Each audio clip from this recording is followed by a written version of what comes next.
Senhoras e senhores, neste momento damos início à sessão solene de outorga do título de professor emérito pela Universidade Federal de Pernambuco ao professor Antônio Jorge de Siqueira. De acordo com a resolução número 3 de 2010 do Conselho Universitário da UFPE, o título de professor emérito é destinado a professores aposentados que tenham se distinguido no ensino da pesquisa, na extensão e na administração universitária. É de iniciativa dos conselhos departamentais dos centros nos quais foi lotado o docente. Este evento faz parte dos 75 anos da Universidade Federal de Pernambuco. Para presidir esta sessão solene, convidamos o magnífico reitor da Universidade Federal de Pernambuco, o professor Alfredo Macedo Gomes.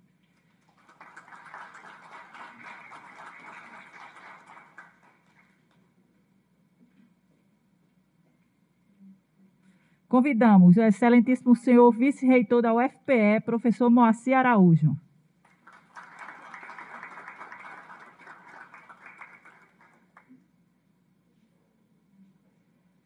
Convidamos a professora Conceição Lafayette, diretora do Centro de Filosofia e Ciências Humanas.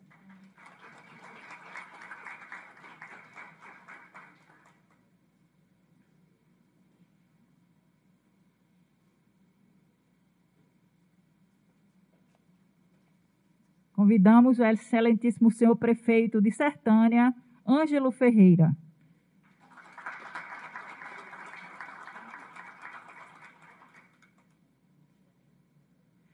Professor Antônio Montenegro, que fará o discurso panegírico.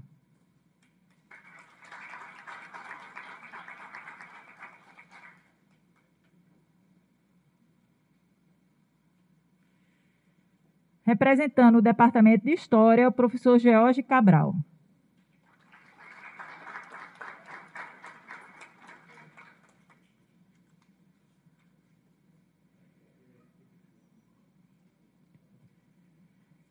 A mesa está formada, reitor. Então, nós agradecemos a presença dos professores eméritos da Universidade Federal de Pernambuco, professora Socorro Ferraz, do professor Gilson Edmar, também foi nosso vice-reitor, e professor Raul Manhães. Agradecemos assim, agradecemos também a presença do professor Ricardo Medeiros, que é o vice-diretor do Cefiche, do presidente da ANPU, Helder Remígio, representando aqui a Proesc, Elisson Góes, o assessor do reitor, Alexandre Araújo. Agradecemos assim a presença de todas e todos que participam desta solenidade. Então, anunciamos a palavra do magnífico reitor da UFPE, professor Alfredo Gomes. Boa tarde a todos e todas. É uma grande satisfação, né, estar aqui com todos vocês nessa tarde. É uma tarde de fazer um reconhecimento, né, essa figura histórica é muito importante para a vida de todos nós aqui na academia, né, professor Jorge Siqueira. Eu vou iniciar fazendo uma saudação a todos e todas, né, desejando boa tarde, mas saudar especialmente aqui o nosso querido vice-reitor, professor Moa, dizer da grande alegria de receber aqui na universidade também o prefeito de Sertânia, Ângelo Ferreira, tem sido um parceiro da Universidade Federal de Pernambuco.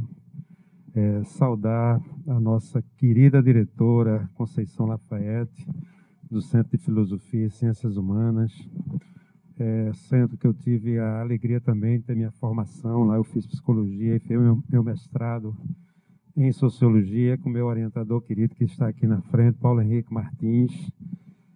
Saudar o professor Antônio Montenegro, né, que nesse ato, né, vai proferir o discurso panegírico, e também o chefe do departamento, né, professor George Cabral. Então, em nome de vocês todos, a gente celebra aqui essa tarde, né? Eu gostaria de, em seguida, constituir a comissão de honra, né, que trará aqui ao recinto o nosso professor Jorge Siqueira. Então, a comissão de honra ela é uma comissão de escolha pessoal do professor Jorge Siqueira e é formada pelos seguintes professores e professoras, né? A professora Ana Maria Santos Cabral está aqui conosco, o professor Antônio Carlos Maranhão, está aqui, professor Antônio Carlos Maranhão, professor Antônio Paulo de Moraes Rezende, conosco, né? Aqui, Paulo, por favor. Professor Gilson Edmar Gonçalves e Silva, aqui conosco também. Professor José Batista Neto, a professora Maria Isabel Pedrosa e o professor Paulo Henrique Novaes Martins, né? A comissão de honra vai se destinar ali até o espaço lá fora e trazer aqui ao recinto o nosso querido professor Jorge Siqueira.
O menino está vindo. É porque se tocar ali na frente...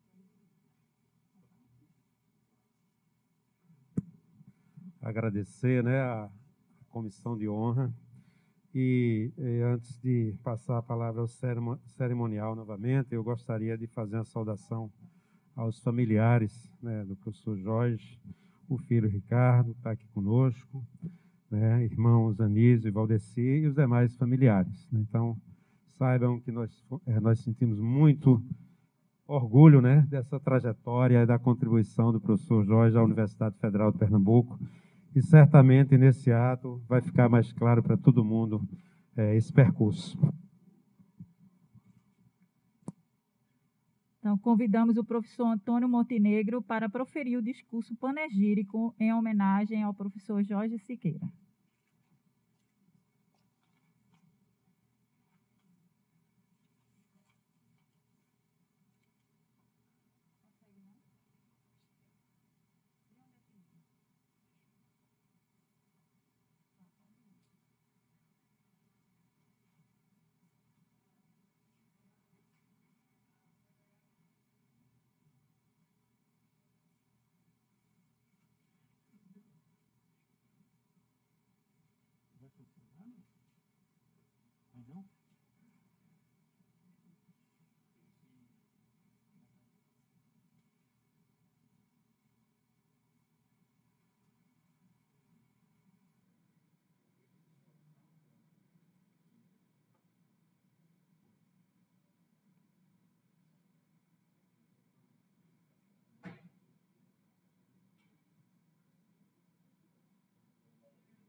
Estamos aguardando alguns instantes, porque o professor Jorge me enviou algumas fotos e eu selecionei para pontuar um pouco essa caminhada, mas vamos ver se resolve aqui o impasse técnico.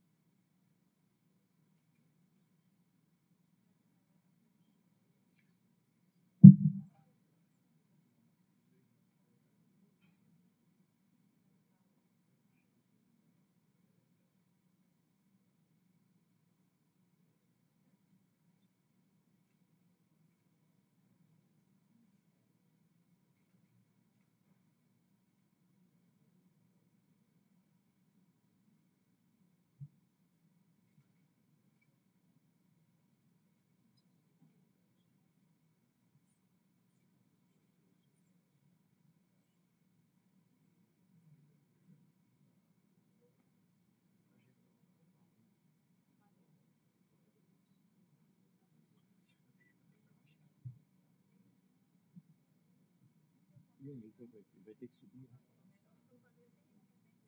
Bem, então. Vamos prescindir da imagem. Bem, meus senhores, minhas senhoras, magnífico reitor, professor Alfredo Gomes, professores e professoras da Comissão de Honra, meus cumprimentos. Hoje estamos reunidos para comemorar e celebrar a outorga do título de professor emérito ao professor Antônio Jorge de Siqueira, professor, pesquisador, historiador, gestor e agora, recentemente, envolvido num grande projeto de extensão, para não chamá-lo de extensionista, que eu acho a palavra muito feia, né, Jorge? Todos sabemos que o professor Jorge de Siqueira faz parte daquele grupo que, junto com seus pares, construiu uma vida de compromisso acadêmico, político e ético na e com a Universidade Federal de Pernambuco, na e com o Centro de Filosofia e Ciências Humanas, na e com a pós-graduação de História e o Departamento de Ciências Sociais. Todos locos de um laboratório de múltiplos projetos de pesquisa, de livros, de artigos, de orientações e também de gestão e atuação política. São muitos fios que bordam a caminhada do professor, pesquisador e gestor Antônio Jorge de Siqueira, que aos 12 anos partiu da fazenda Santa Luzia para se tornar padre. Mas já estava formado nas aprendizagens de uma família de 11 irmãs e irmãos, em que o cultivo da terra era associada a uma educação pautada nos princípios da civilidade ética, indissociável de princípios irremovíveis de justiça. Eu gostaria de poder mostrar a vocês, primeiro, os pais de Jorge, né? O senhor José Jorge e dona Verônica, como também a primeira casa onde eles moraram, né? Na fazenda, antes de mudar para a fazenda Santa Luzia, né? Como também a fazenda Santa Luzia.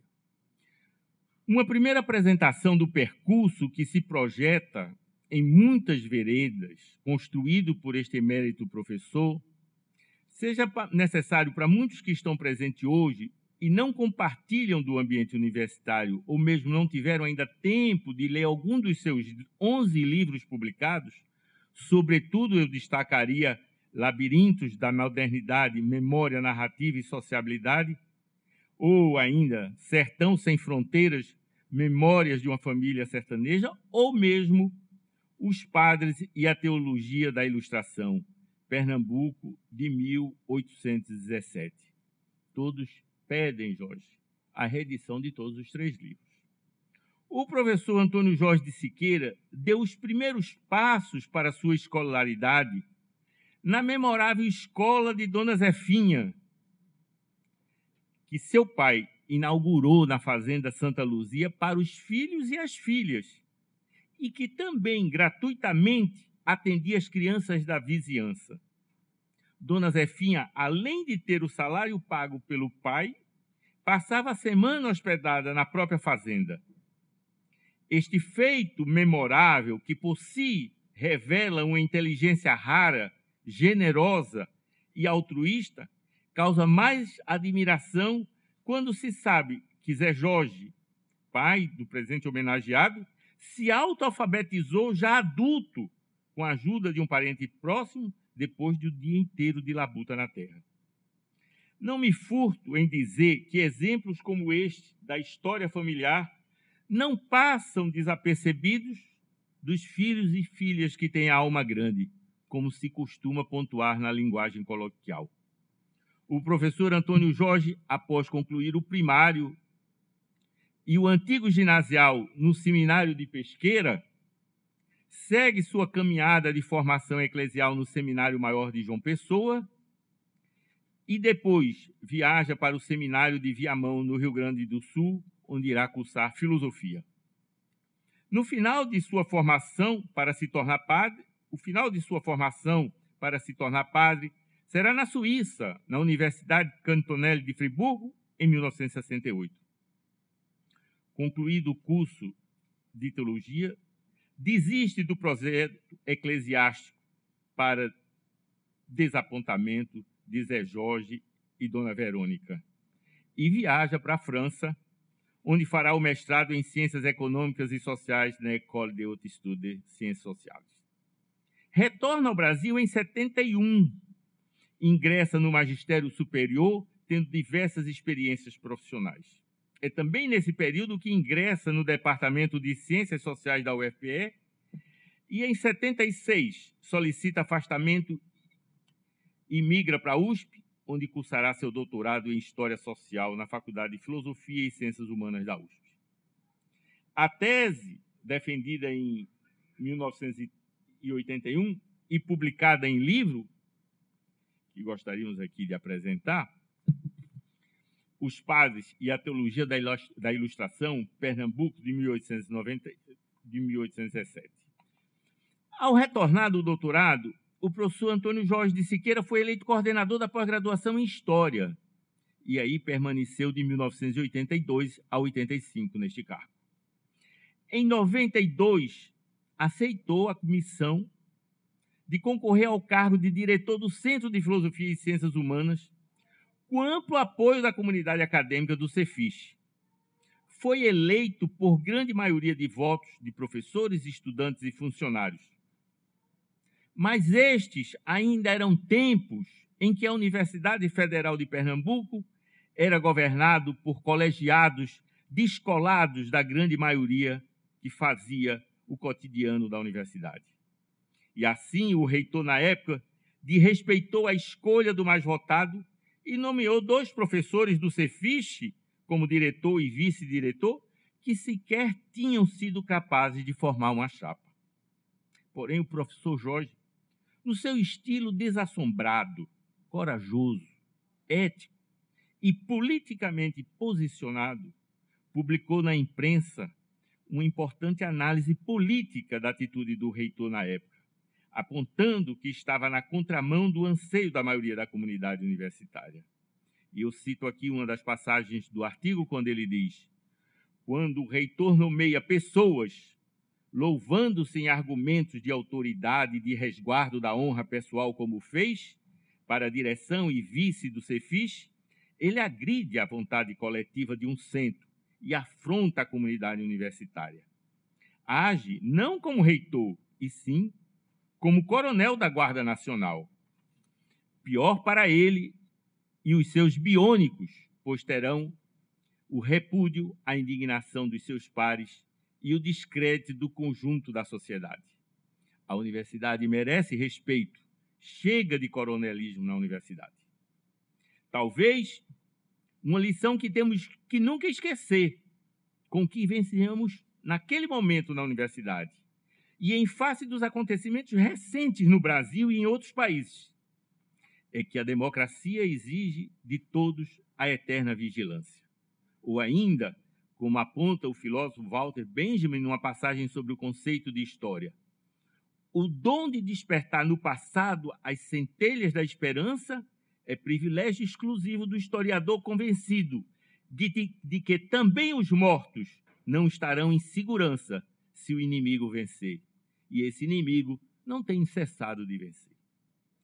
Importante registrar que todos esses desafios para transformar os discursos e as práticas centralizadoras e autoritárias vivenciadas naquele período na UFPE, ainda no rescaldo dos 21 anos de ditadura, gerou a importante articulação de diretores de centros, que será então capaz de finalmente fazer com que a eleição do reitor e dos demais cargos de direção da UFPE fossem realizados com a representação dos três segmentos: professores, estudantes e funcionários.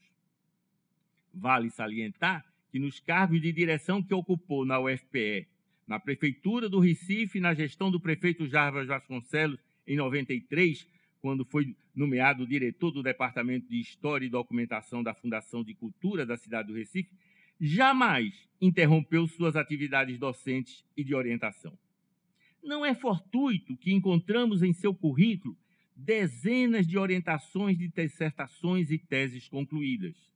E mesmo após aposentar-se, continuou e continua a orientar mestrandos, mestrandas e doutorandos e doutorandas.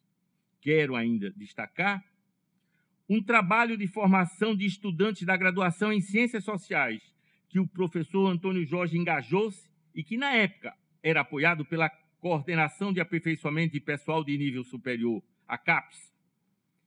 Esta atividade formadora, que selecionava alunos de graduação e fornecia bolsas para um acompanhamento formativo especial, era denominado Programa Especial de Treinamento, PET, e o professor responsável tornava-se o tutor desses jovens.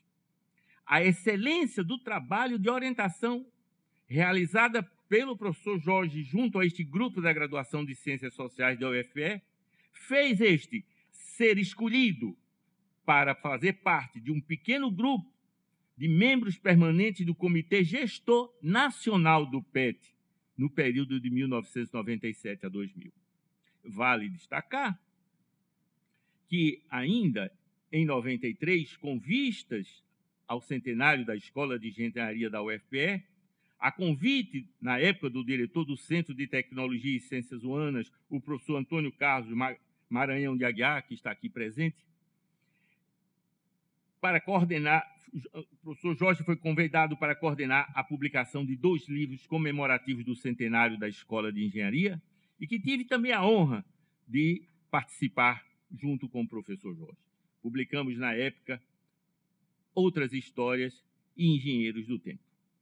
Concluído esse breve retrato de um percurso que sintetizei, para não falar dos institutos e dos centros, do qual o professor Jorge é associado, como Instituto Histórico e Geográfico de Pernambuco, como o Centro de Ciências também, desejo me ater a 3 aspectos que avalio de grande importância para demarcar o trajeto de uma vida construída e ainda em construção na UFPE e pela UFPE.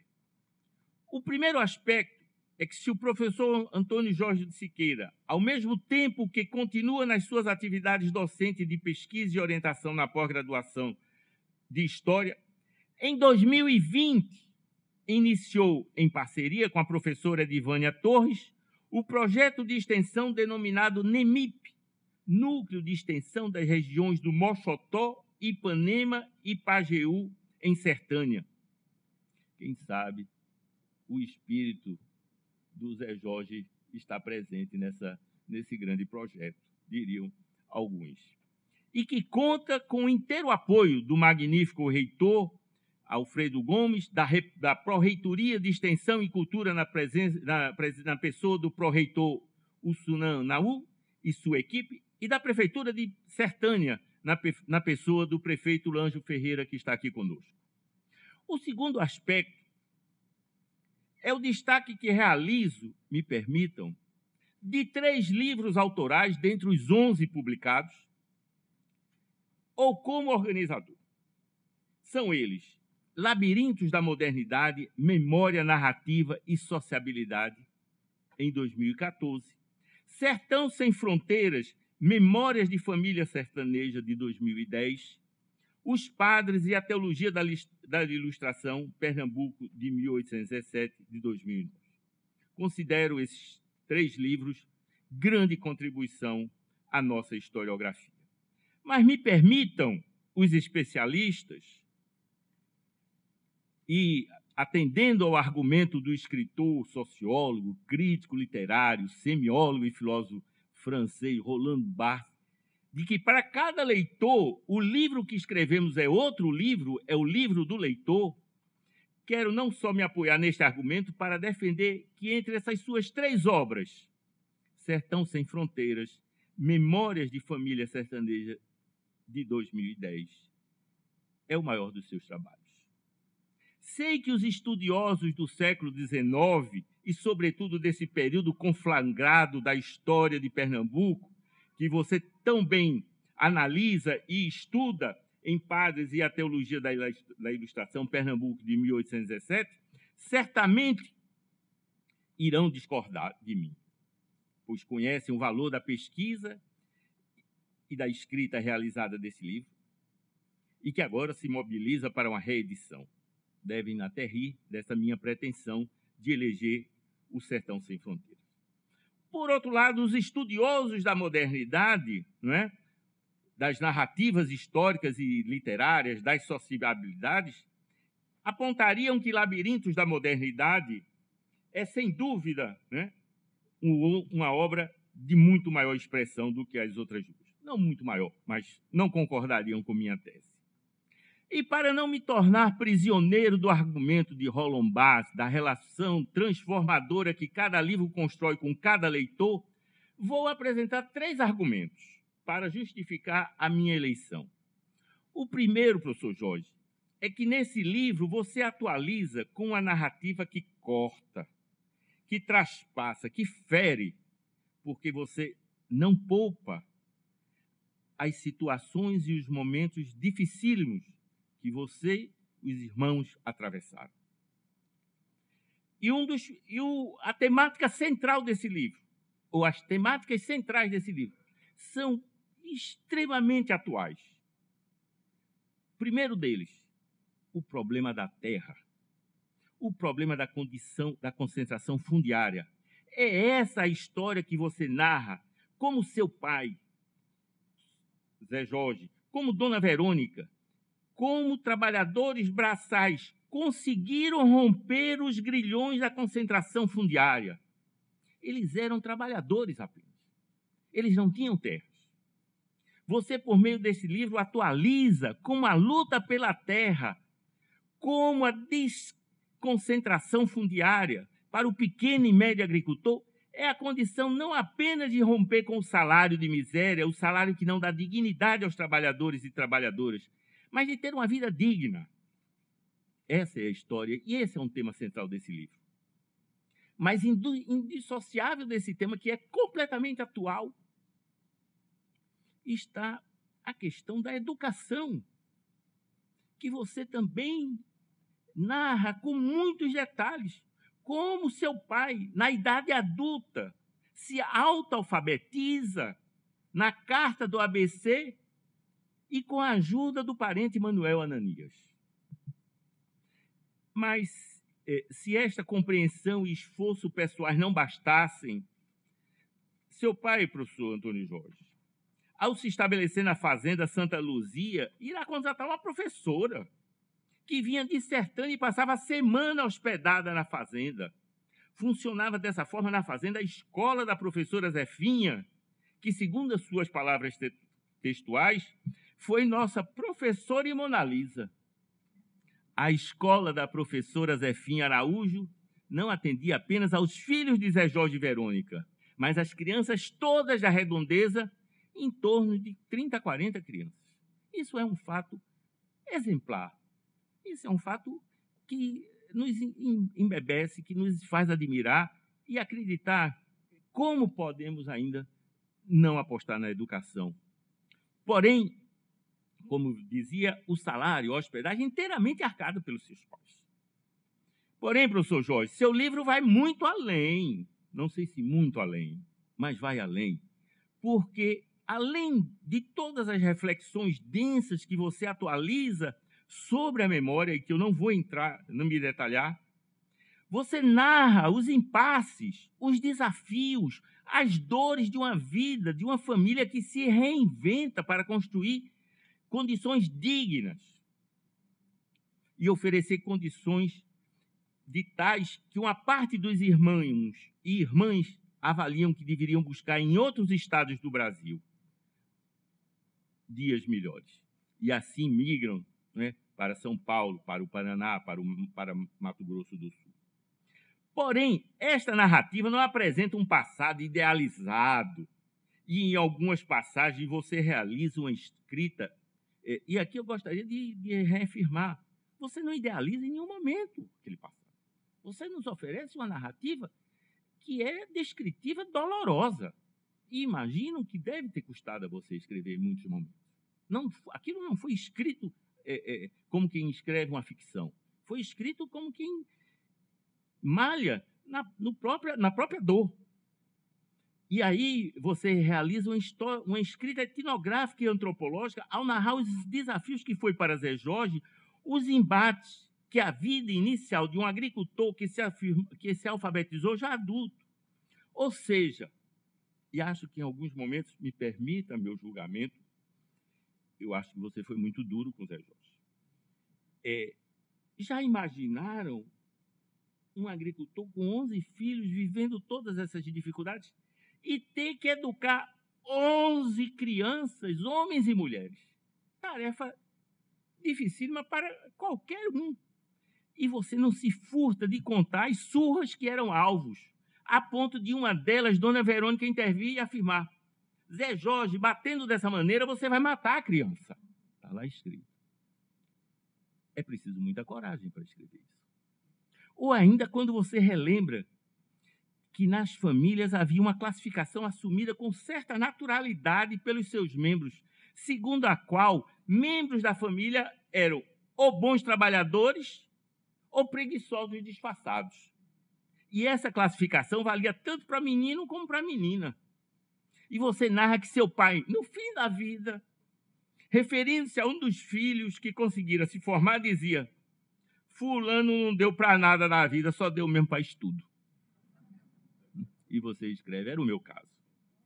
Assim, professor Jorge, seu livro do Sertão, e parodiando o Guimarães Rosa, que você cita em diversas passagens, o sertão é o mundo sem fronteiras. Leio o Sertão Sem Fronteiras como lesse um livro que falasse de qualquer outra cidade, de qualquer outra região, de qualquer outra família que viveu todas essas dificuldades que você apontou. E para finalizar, quero destacar mais um acontecimento que você narra e que universaliza a reflexão sobre o denominado autoritarismo paterno. A história da sua irmã Flora, que, sob a autoridade rígida e mesmo violenta de seu Zé Jorge, no início da década de 1950, foge para casar com Zé Batista. A atitude provocou um choque, um cataclisma, e a imediata reação do pai, que convence o vigário de Sertânia a não realizar o casamento. Mas a situação foi vencida por Flora e Zé Batista, que, com o apoio do bispo da diocese, oficializa o casamento. E você, então, relata que seus pais decidem esquecer que tiveram uma filha chamada Florisa e que, por sinal, era a mais próxima do seu pai. Passado 15 anos, você narra, Flora, Zé Batista e a filha Irene, de aproximadamente 9 anos, retornam a Santa Luzia. O patriarca encontra-se na cidade. Você estava lá nesse momento, de férias do seminário. Vivenciou essa situação. Quando Zé Jorge retorna à tarde, que desce do carro de passeio na frente da fazenda, Anísio, um dos filhos, interrompe a caminhada e avisa que Flora, Zé Batista e a neta vieram para selar a paz. Você, então, conta com muitos detalhes o diálogo de Anísio, o difícil diálogo de Anísio com Zé Jorge, até o momento em que Zé Jorge tira o chapéu e diz: quem não perdoa neste mundo não merece ser perdoado no outro. Mas não ingressa na residência. Caminha para o fundo do quintal e se agacha junto da cisterna. E chora.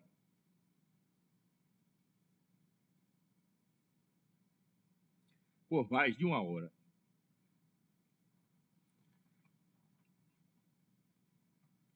Depois retorna à sala e abraça a filha, o genro e a neta.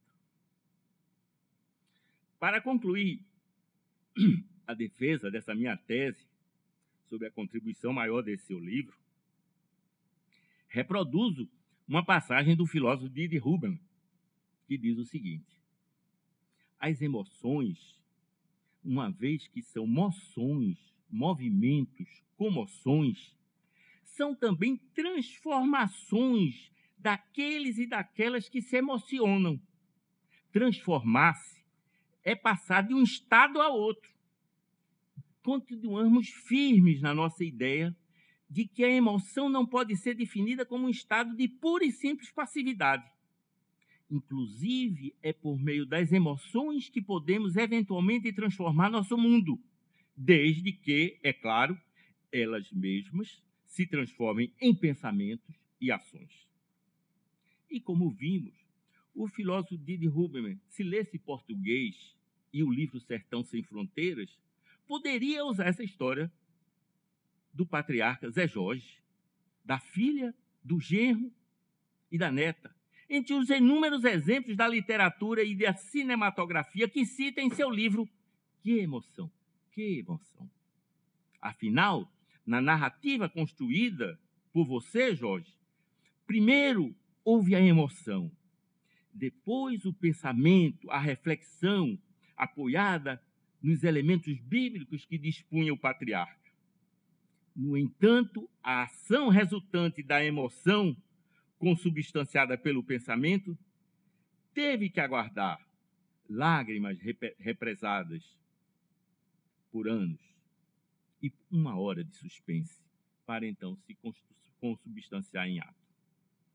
E para concluir, meus senhores e minhas senhoras, ontem conversava com o professor Jorge e ele comentava que na sua casa estavam hospedados 8 pessoas, não sei se chegaram mais alguém, que vieram especialmente para esse momento. E nessa hora, eu não pude deixar de recordar Aristóteles e as reflexões sobre a amizade. Afinal, se somos amigos há mais de 30 anos, sei que outros cultivam da amizade do professor Antônio Jorge ainda há mais tempo. E sabemos como você se refere a muitos amigos, com um carinho e uma maneira muito própria, como são estabelecidas essas relações. E essa sua maneira de cultivar as amizades me remeteu a Aristóteles, que em seu livro Ética de Nicômaco define a amizade de 3 modos. A primeira é justificada como a mais sublime, a verdadeira, porque é o tipo de amizade que visa somente a bondade por si mesma, ou seja, busca o bem do amigo por amor ao amigo. A segunda é a amizade por interesse, em que os amigos se buscam um ao outro porque são úteis entre si e porque tiram dessa amizade algum tipo de interesse para as suas necessidades. A terceira é a amizade por prazer. Os amigos se buscam porque é um prazer recíproco no convívio entre os amigos. E citaria então, professor Jorge, uma passagem desse livro de Aristóteles em que ele afirma, abre aspas, talvez possamos dizer que nada há de estranho em romper uma amizade baseada no interesse ou no prazer, quando os nossos amigos já não possuem os atributos de serem úteis ou agradáveis. Na realidade, éramos amigos desses atributos, e quando eles desaparecem, é razoável não continuar amando. Já a amizade verdadeira é considerada essencial e não acidental. Dessa forma, o filósofo estabelece uma clara relação entre a amizade e a ética, já que a amizade perfeita possui uma clara função moral e deve inspirar ações virtuosas, e a virtude é um hábito, de tal modo que o homem bom deseja o bem tanto para si mesmo como para seu amigo, em uma relação permanente. Meu amigo Antônio Jorge de Siqueira, professor emérito da Universidade Federal de Pernambuco, olho esse auditório e reconheço amizades de anos que estão aqui. Algumas não conheço, outras conheço das histórias inúmeras que você narra. É uma alegria poder compartilhar com todos este momento. Muito obrigado.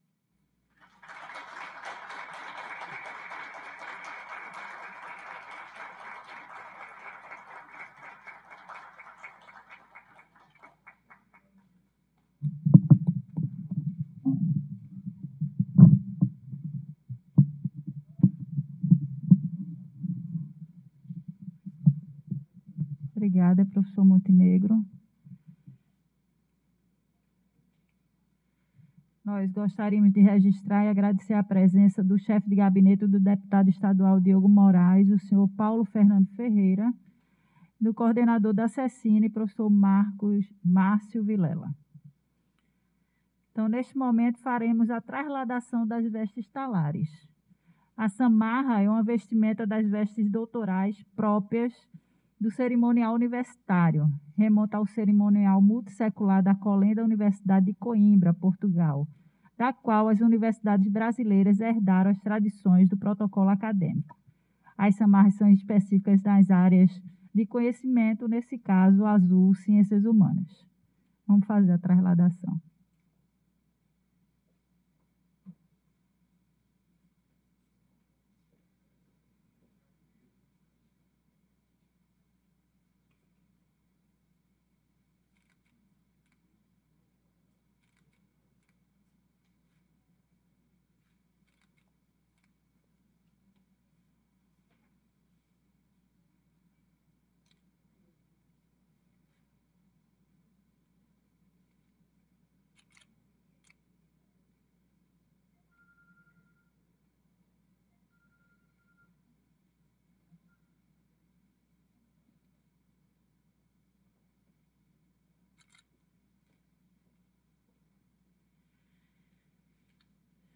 Faremos a leitura do ato que concede o título de professor emérito. Ato número 15, 2021, ementa, outorga o título de professor emérito da Universidade Federal de Pernambuco ao professor Antônio Jorge de Siqueira.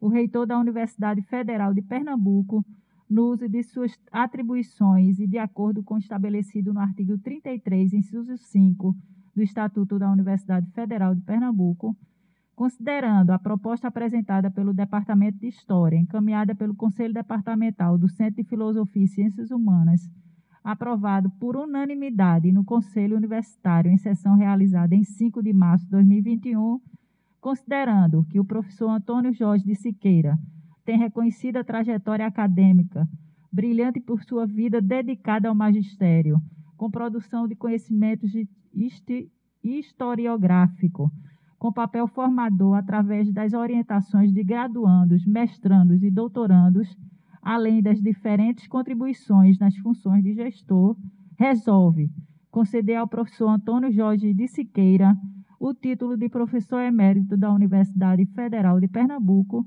dado e passado ao 25º dia do mês de novembro de 2021, assina reitor, professor Alfredo Macedo Gomes. Então, neste momento, o magnífico reitor, professor Alfredo, fará a outorga do título de professor emérito ao professor Jorge Siqueira. Por favor, todos da mesa fiquem de pé.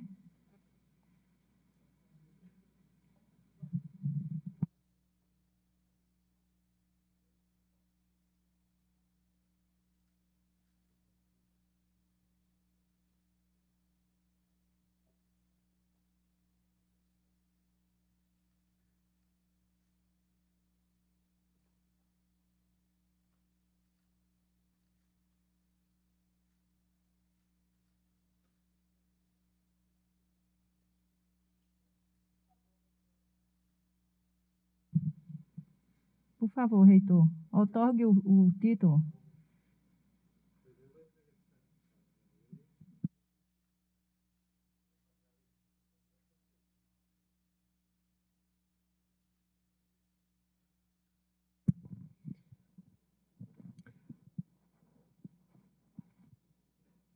Seu Anísio está aqui, tá?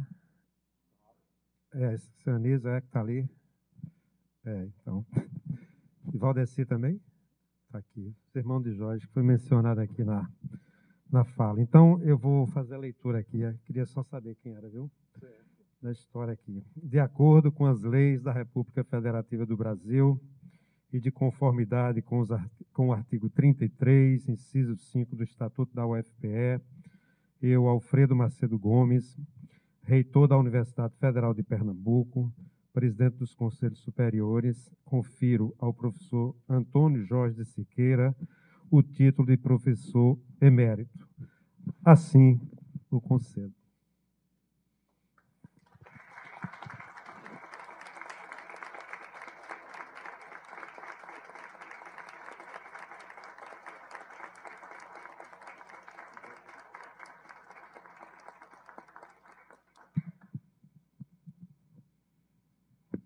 Podem sentar.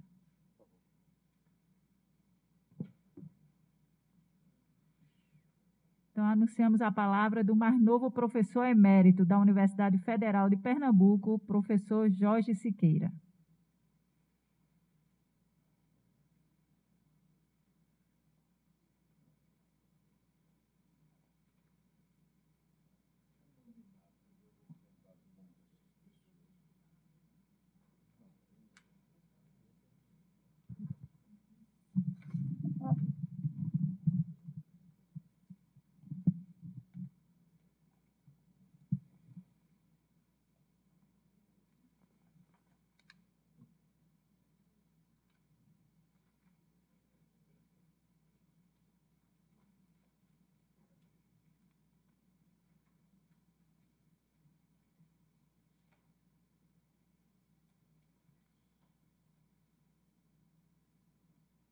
Normalmente existe uma nominata aqui, né, que facilita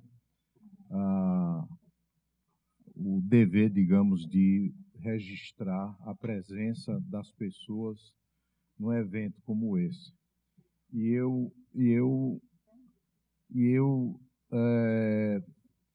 Bom, chegou aqui essa nominata, essa lista. E eu estou todo encabulado porque eu não sei por onde começar, mas, enfim, lembrando um pouco dos dias de vivência na universidade, tem que começar mesmo saudando o magnífico reitor da Universidade Federal de Pernambuco, professor Alfredo Gomes, meu grande amigo Alfredo Gomes. Eu queria também saudar nessa oportunidade o vice-reitor da Universidade Federal de Pernambuco, o professor Moacir Araújo, também meu amigo. Enfim, são muitos amigos, né?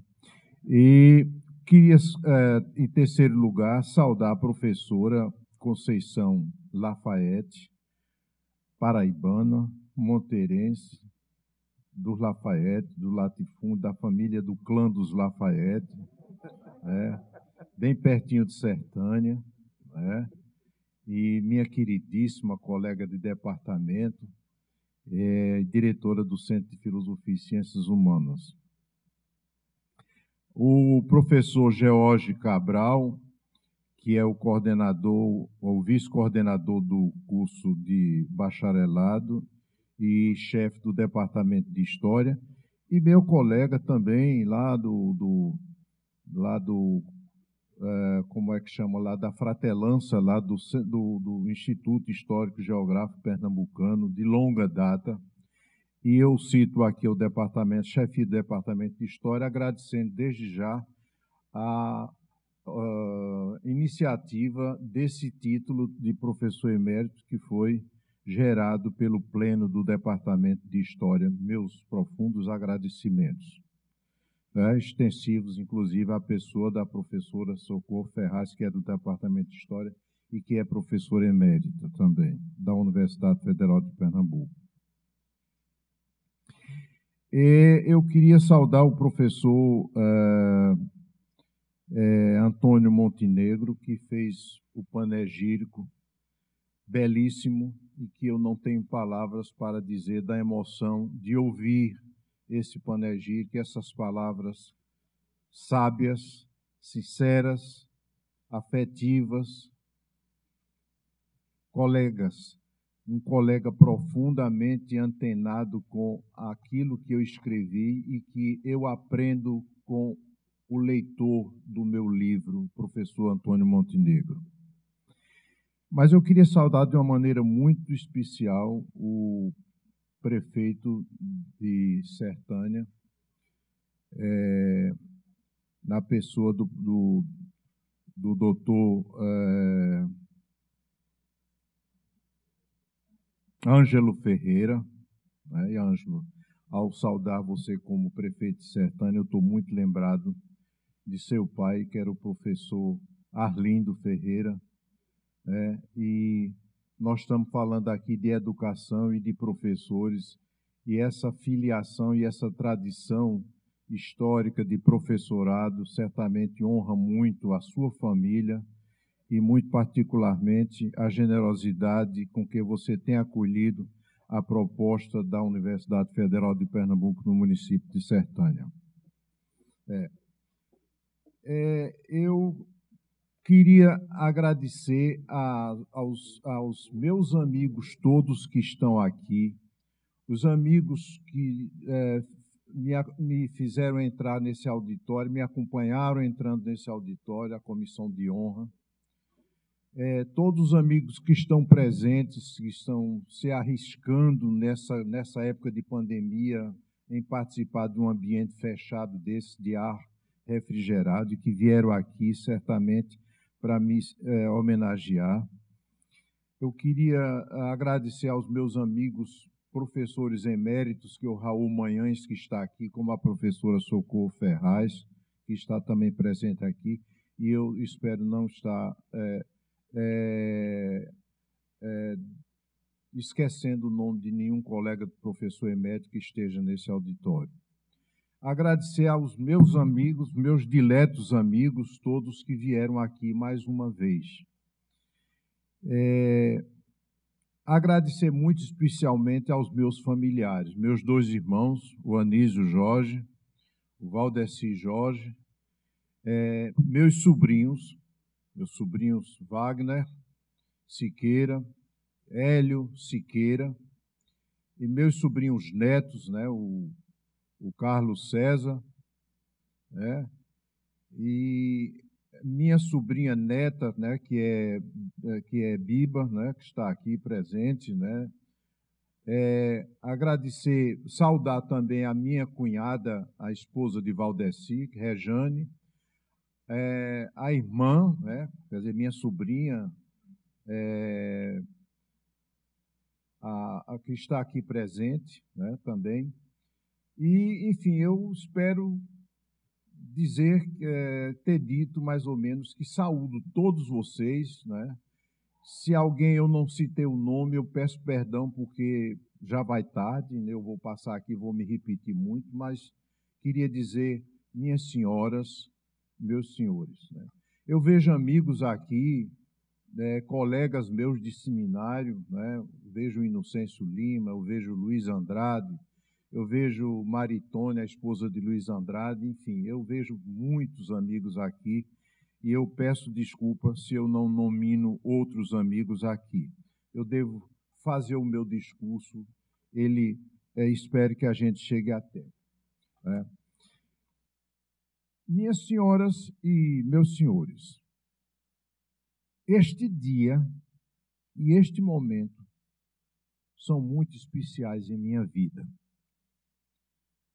Eu confesso, valeu a pena viver este dia, por ele ser um momento para eu falar de sonhos, dos meus sonhos.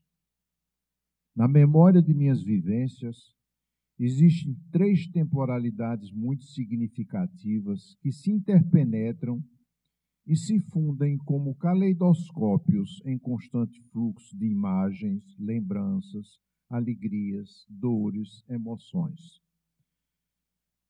A primeira fase é de Antônio criança, no sítio Matarina inicialmente, na Paraíba, e depois no sítio Santa Luzia, município de Sertânia, em Pernambuco. Nesta época me chamavam pelo primeiro nome, Antônio, só. Minha família, meus irmãos, e eles estão aqui, que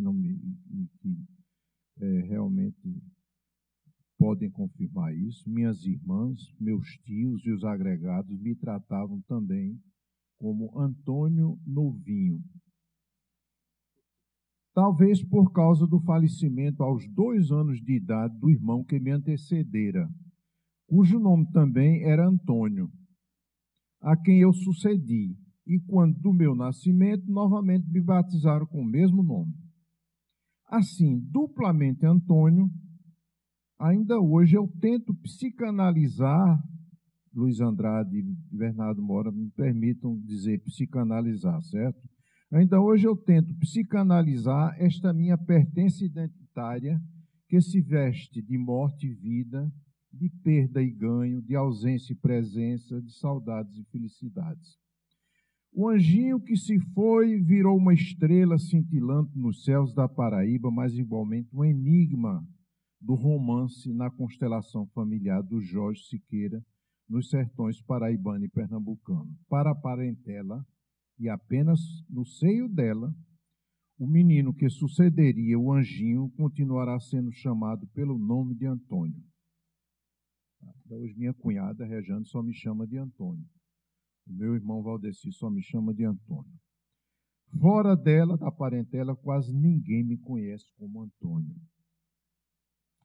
O que há de importante nesta fase do Antônio Novinho é aquilo que um dia me ensejou partir para o seminário de Pesqueira, longe de minha casa, dos meus familiares, do mundo pequeno de Santa Luzia de Sertânia. Isso foi possível graças à escola da professora Zefinha de Araújo Torres, que Antônio Montenegro citou aqui longamente, né, e que eu vou ter que me reportar a ela. Zefinha, que meus pais, à custa de muitos sacrifícios, eu digo muitos sacrifícios porque minha mãe era analfabeta e meu pai, como Antônio colocou aqui, ele se autoalfabetizou quando adulto.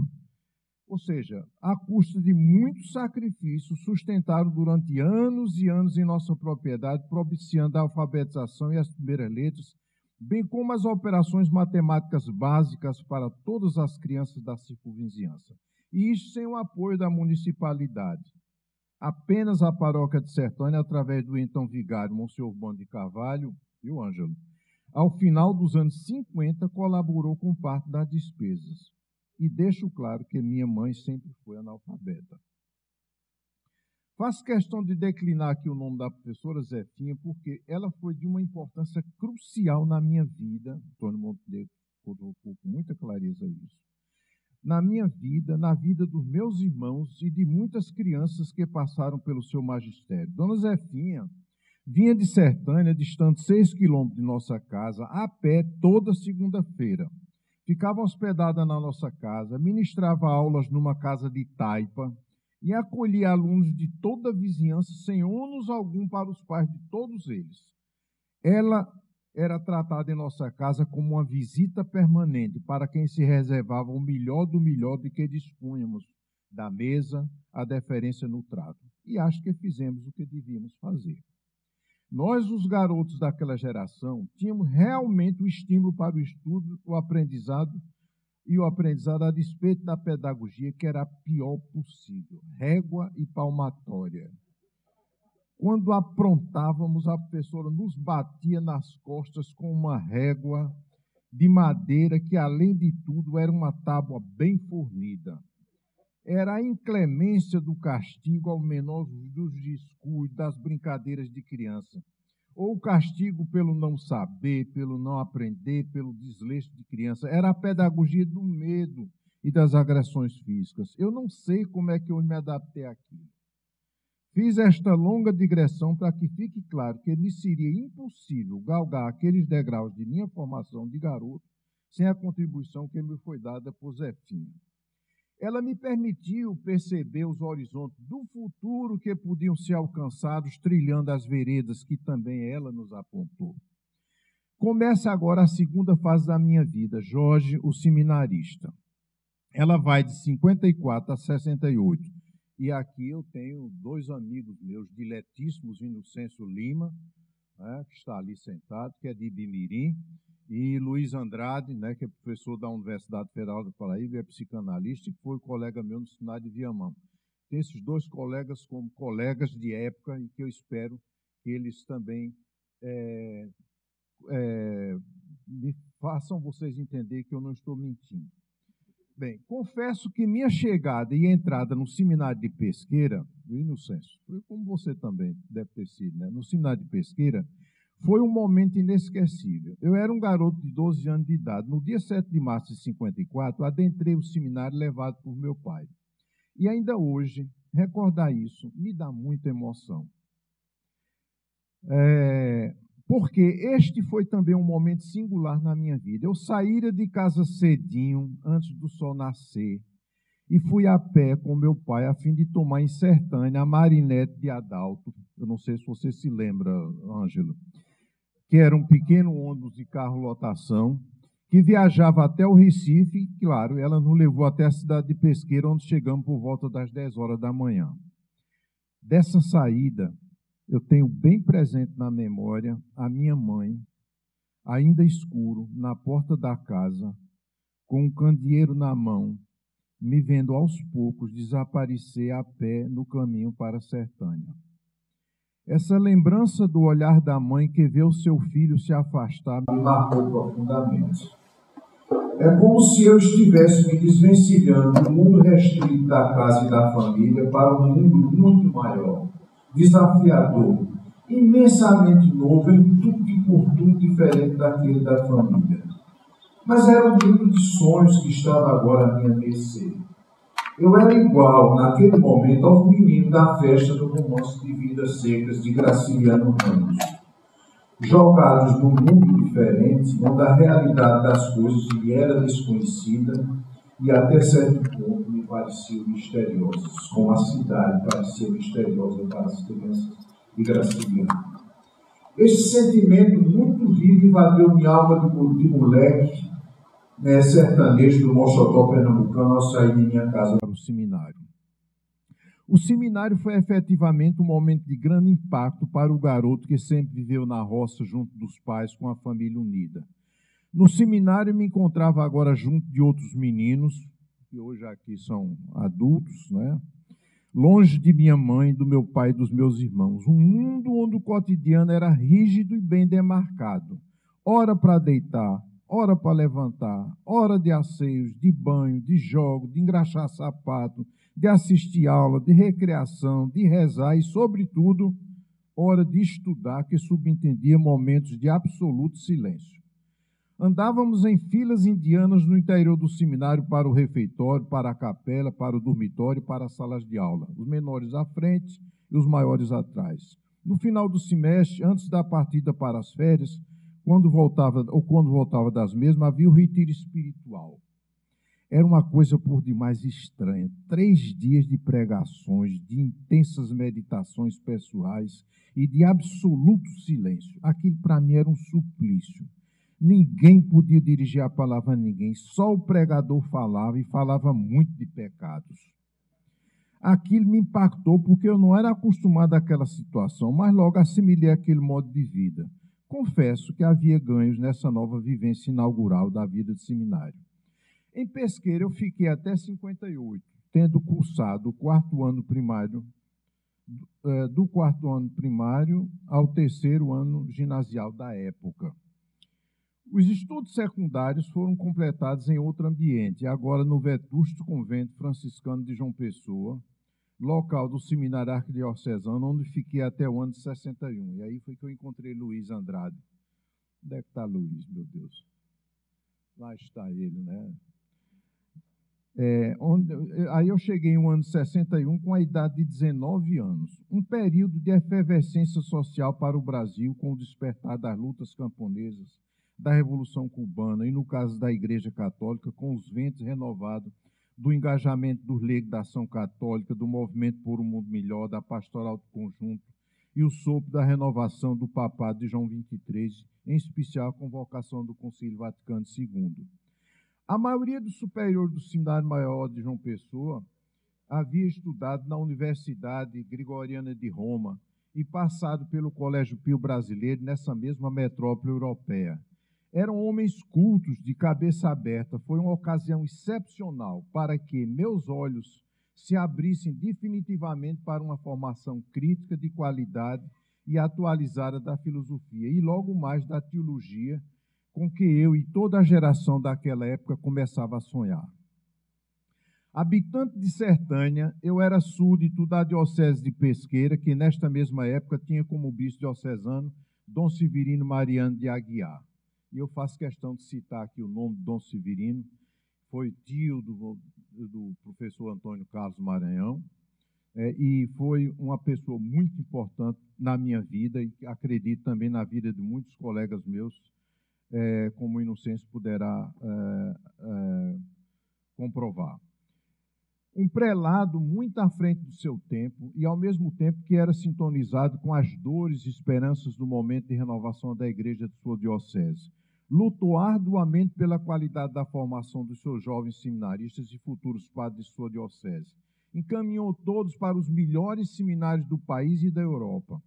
Foi dentro deste sopro de esperança e de renovação, buscando a melhor formação filosófica, teológica e humanista, que nos enviou para os seminários de Olinda, de João Pessoa e de Viamão, na Grande Porto Alegre. Naquele tempo, Viamão e Olinda, no início dos anos 60, disputavam o troféu de melhores institutos de formação eclesiástica do país, como seminários maiores. Juntamente com outros colegas da Diocese de Pesqueira do Nordeste, caso de Inocêncio Lima, que está aí, que também foi para Viamão, fui encaminhado para cursar filosofia em Viamão. Naquele momento inicial dos anos 60, a temperatura efervescente das transformações sociais no país de norte a sul subia assustadoramente, especialmente no que tange às reformas sociais, aos direitos dos trabalhadores e camponeses, à reforma agrária e universitária.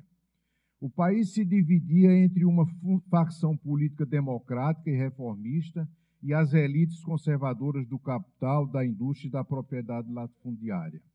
A Igreja Católica também se viu dividida entre um clero engajado, progressista e comprometido com os novos ares que sopravam do Vaticano II e outra facção conservadora e assistencialista que nunca deixou de existir na vida da Igreja Católica. O seminário de Viamão, para onde o bispo nos encaminhou, era, naquela época, uma caixa de ressonância dessa temperatura política e dessa clivagem social e ideológica que reverberava no campo, nas cidades, nas escolas, nas universidades, nas igrejas e nos seminários. Para mim, foi um momento muito fecundo de minha formação eclesiástica e humanística. Cursar filosofia foi o dado mais decisivo de minha carreira de educador e cientista social que hoje eu sou. Mesmo em se tratando de um viés tomista e escolástico que então se ministrava, nada foi mais importante do que a filosofia como base e serventia para a minha formação de filósofo, teólogo, cientista social e historiador. Acrescento a isso o fato auspicioso de minha vivência e engajamento nas lutas estudantis universitárias da época em Porto Alegre, como presidente do Centro Acadêmico Tristão de Ataíde, na Faculdade de Filosofia de Viamão, e integrante dos volantes da UNE, na formulação de princípios pedagógicos de uma educação voltada para o povo, rompendo o conservadorismo da formação acadêmica e elitista de nossas universidades. Aprendi muito com a política estudantil, principalmente com os estudantes comunistas e suas táticas, quando das discussões acirradas nas longas noites de nossas assembleias universitárias, onde eles venciam pelo cansaço. Tivemos grandes mestres em Viamão, destacando-se entre os demais o professor de História da Filosofia, Norberto Spinoza, argentino de Mendoza, que havia chegado da Alemanha e fora aluno de Heidegger, em Freiburg, em Breisgau. Em Porto Alegre, conhecemos outros professores renomados e o nome do professor de filosofia Hernani Fiore me vem à lembrança. O golpe civil-militar de 64 foi uma ducha fria em nossos sonhos de democracia e liberdade.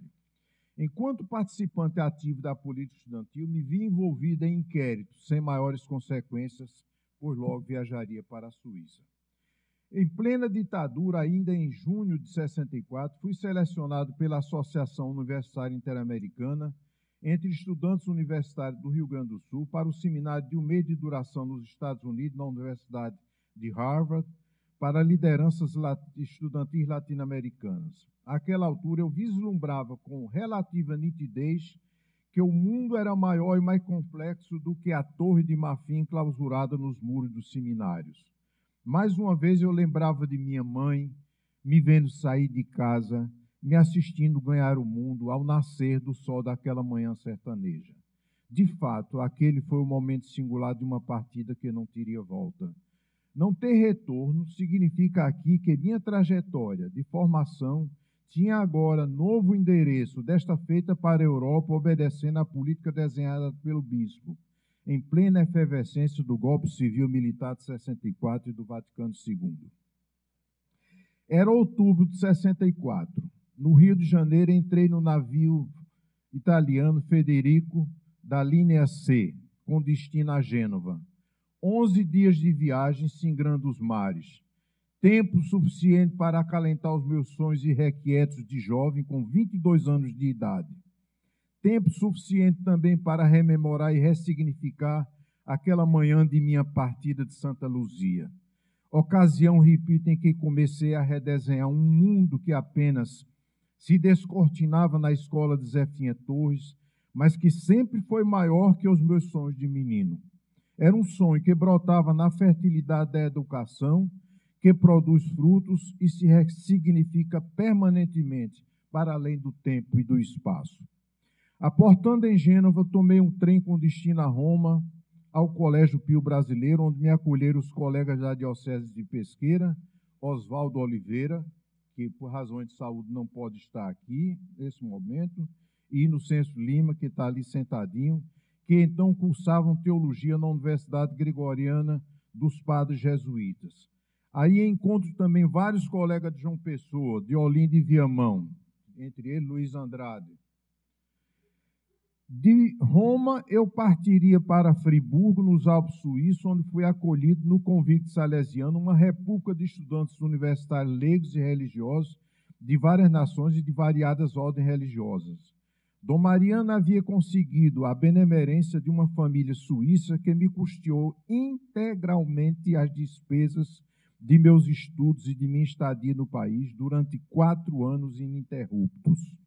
Trata-se do casal Werner e Ida Imsen-Zurbriggen, hoje falecidos e que me adotaram como filho pelo resto de suas vidas. Como veem, não me fiz cúmplice da orfandade. Tinha agora outros pais no mundo que eu escolhera. Cursei a teologia durante 4 anos. Friburgo é uma cidade eminentemente de tradição francesa e resiliência católica. Sua universidade cantonal foi confiada aos padres da Ordem de Santo Domingo. A cidade ainda hoje respira um clima universitário com jovens estudantes de várias partes do mundo. Os estudos bíblicos da Escola de Jerusalém me foram uma referência nessa universidade, bem provida de eminentes estudiosos da Bíblia e que mantinham um intercâmbio permanente com os reformados de Neuchâtel e Lausanne. Cito os nomes de eminentes filósofos, teólogos e renomados exegetas da época, como Joseph Maria Borchensky, Césias Spick, Jean-Maurice Barthélemy e Charles Journet. Dentre eles, tenho a imensa alegria de nominar um professor brasileiro, contemporâneo nosso, depois professor emérito da mesma Universidade de Fribourg, recentemente falecido. Trata-se do professor Frei Carlos Josafá de Oliveira, do qual fui aluno e por quem nutro a maior gratidão até hoje. Durante estes 4 anos, de 64 a 68, na Suíça, longe do Brasil, aprendi a conhecer melhor e a amar mais o meu país, especialmente o Nordeste, e nele o distante sertão de minha infância. Em meados de 68, após ser aprovado no curso de Universa de Teologia, comuniquei ao bispo Dom Severino Mariano, aos meus pais do Brasil e da Suíça também, que tomaram a decisão de não mais me ordenar padre católico. Foi uma decisão difícil, mas muito serena. O motivo maior e decisivo desta atitude foi a certeza de que não tinha vocação para viver ética e responsavelmente o celibato clerical. Minha geração apostava nos ventos renovadores do Vaticano II, esperançosos de que o celibato clerical estivesse com seus dias contados. Não foi o que aconteceu. Eu e muitos de minha geração desistimos por questão de coerência. Imaginávamos que poderíamos ser felizes como cristãos, pais de família, cidadãos, educadores, profissionais liberais. Nunca me arrependi de minha decisão. Afinal, entrei no seminário porque quis e dele saí também porque quis. Como consequência de toda essa história de vida, declaro que tudo que fui e sou, tudo que tive e tenho, devo aos meus sonhos e à igreja, aos seminários e aos padres que patrocinaram minha formação. E não tenho hoje, como nunca tive ontem, razões para me ver por inteiro nessa trajetória, para não me ver senão por inteiro nessa trajetória de vida. A educação, como disse inicialmente, foi e continua sendo o passaporte do futuro, sempre. É a fertilidade do humano, o horizonte dos possíveis, a semeadura dos sonhos, a solução melhor das difíceis decisões, o verdadeiro antídoto do negacionismo, a louvável ousadia do saber, principalmente daquele saber que sabe que nada sabe. Peregrino dos meus sonhos, deixei a Suíça e viajei para a França, chegando em Paris em pleno outono, nos rescaldos dos incêndios e das barricadas de maio de 1968. A cidade, quiçá a Europa e o mundo, acordavam de uma longa noite de pesadelos. Tendo recentemente abandonado as minhas pretensões eclesiásticas, eu me preparar profissionalmente para começar a vida na volta ao Brasil 2 anos depois, na qualidade de professor, com os meus sonhos redefinidos. Aqui se inicia a terceira fase de minha trajetória de vida. Jorge, o professor. E agora, Jorge, professor emérito. Trazia comigo a bagagem cultural que se iniciara na escola de Dona Zefinha, aprimorada com a educação de qualidade que os seminários e as universidades me haviam ensejado e que me abriria as portas e janelas para as outras ocupações profissionais. Como a educação é tudo, eu tinha ali todas as oportunidades para pavimentar meu futuro na volta ao meu país de origem. E não perdi tempo. Matriculei-me no IRFED, que é o Instituto do Padre Lebré, focado em estudos sobre o desenvolvimento dos países do terceiro mundo, e, ao mesmo tempo, matriculei-me na École Pratique de Hautes Études, que era a sexta secção da Sorbonne, sob a orientação do professor Henri de Roche, especializada em estudos e pesquisas sobre o cooperativismo. Eu visava estudos complementares de sociologia. Paris é uma cidade onde se aprende quase que naturalmente a ser cosmopolita. Foram tempos bons, difíceis e trepidantes esta minha estada em Paris. Tudo na época tinha sido questionado pela Revolução de Maio. A sociedade, o Estado, a economia, a cultura, o lazer, a educação, as artes, os hábitos, as leis, a sexualidade, o prazer, o trabalho. Eu tenho a impressão de que eu estava no lugar certo, na hora certa. Me indagava com a sociedade da época, me ressignificava com os valores do momento e me preparava para o tempo novo de meu dia de amanhã. Confesso que Paris me ensejou, além da cultura, da educação e dos bons momentos de lazer, aquela que seria a melhor conquista de minha vida. O encontro com uma jovem psicanalista chamada Edilnete, brasileira, pernambucana, recifense, e que seria minha futura esposa, mãe do meu filho, pai de minhas 2 netas. Casamos em dezembro de 70. A ela, meu permanente afeto e minha eterna saudade. Eu a vejo permanentemente no rosto do meu filho e no semblante de minhas 2 netas. Eu chego assim ao final desta minha fala e com ela eu busco palavras certas para dizer do melhor agradecimento a essa instituição, que é a Universidade Federal de Pernambuco, ela que me acolheu nos distantes anos de 72 e que nesta hora me proporciona a suprema honra e imensa alegria, me otorgando o título de professor emérito. Eu agradeço igualmente aos meus pares, membros de diferentes departamentos, diferentes conselhos da instituição, pela generosidade do título. Devo dizer que me sinto muito feliz pelo fato de ser professor desta casa. Esta casa sempre me proporcionou muito conforto afetivo e plena realização profissional, mormente agora com a felicidade da honraria deste título. Confesso ter partilhado com ela, com esta casa, os auspiciosos momentos de minha vida profissional durante os mais de 30 anos de atividade de ensino, pesquisa, administração e extensão. Nela realizei o sonho do meu doutoramento na USP, que me acolheu generosamente. Durante anos, especialmente nos 7 em que exerci os mandatos de direção, esta casa talvez tenha preterido outra casa, a minha casa.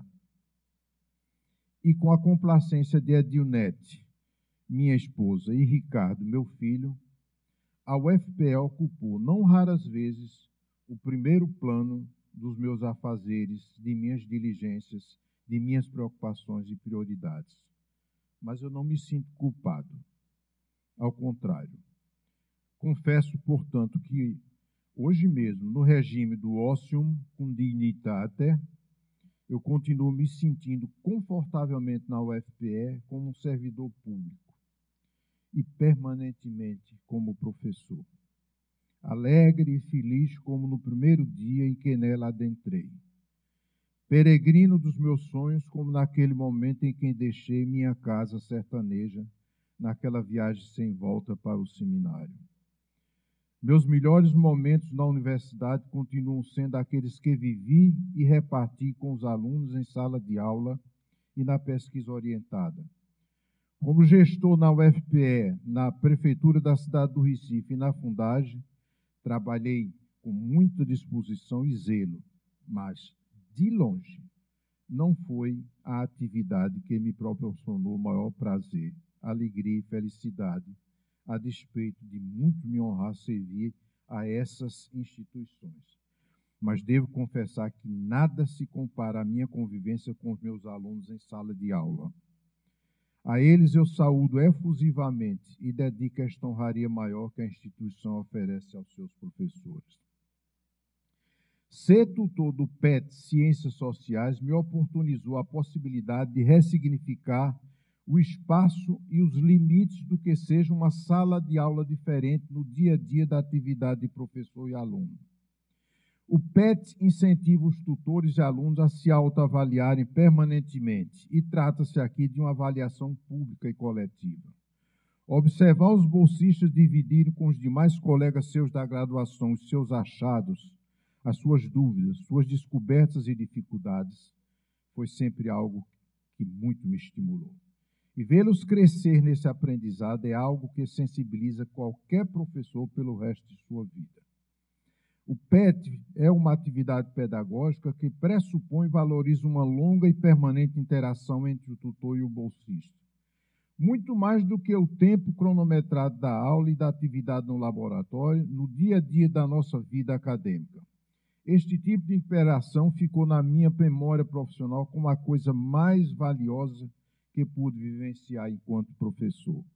É que nela se institui e, com o passar do tempo, se consolida o respeito, o reconhecimento e uma elevada e gratificante afeição entre o professor e os alunos.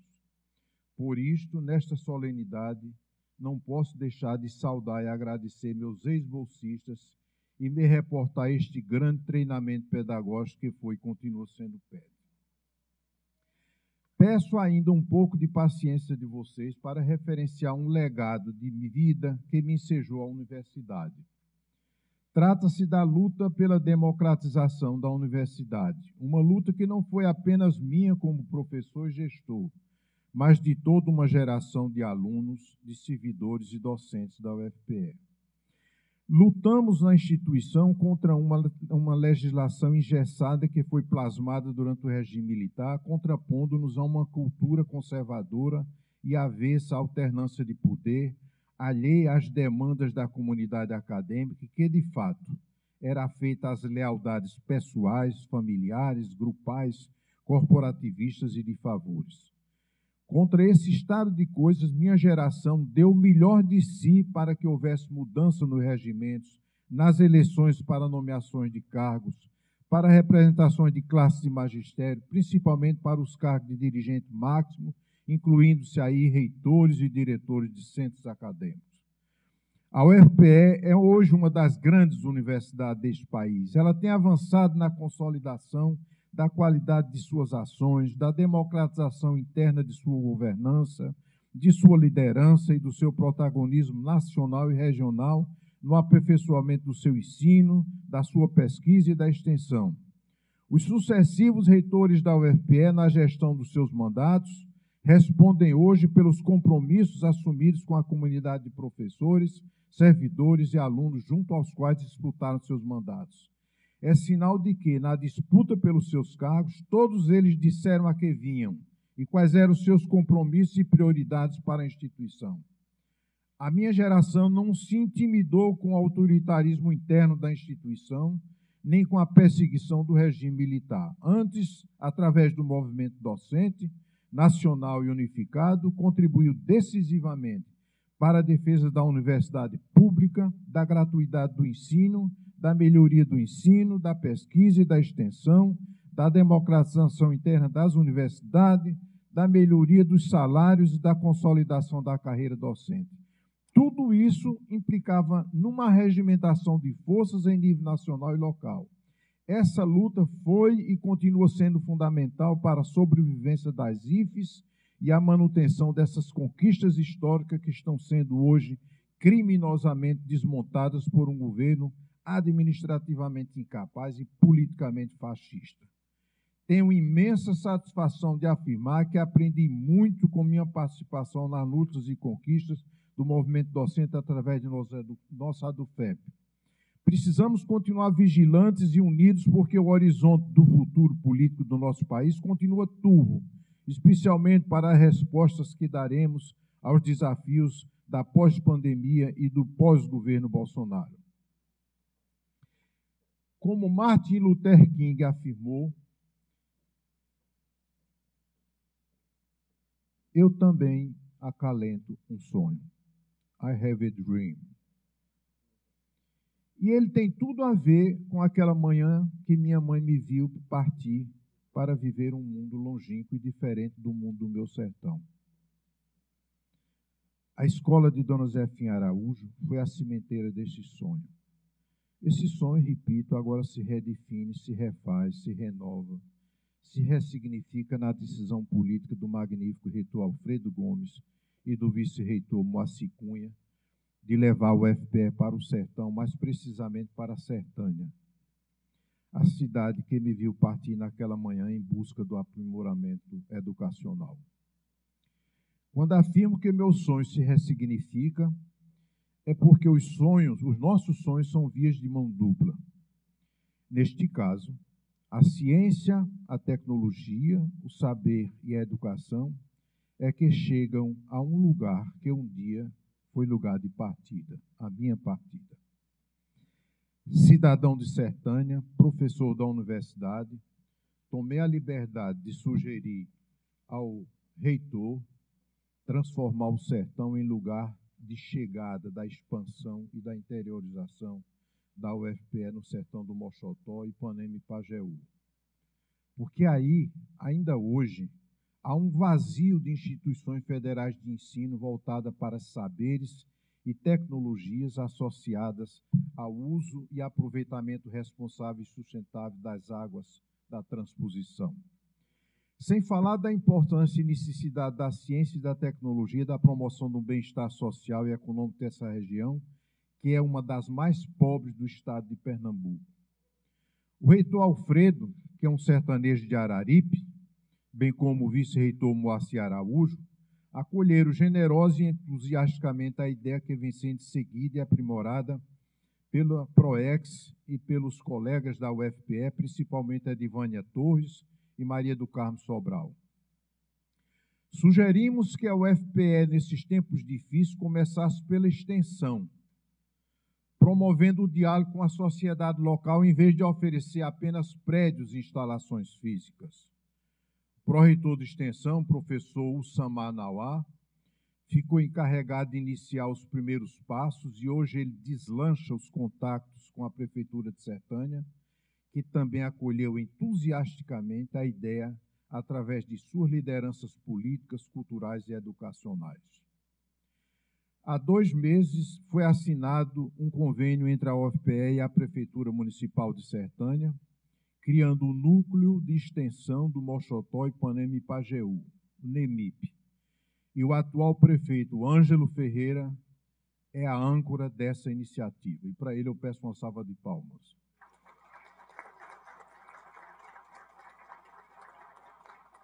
Faço questão também de registrar que este sonho tem nos seus preâmbulos os contactos iniciais mantidos com os professores da rede estadual do 2º grau de Sertânia, e nomeio cada um deles enquanto incentivadores e protagonistas deste sonho republicano.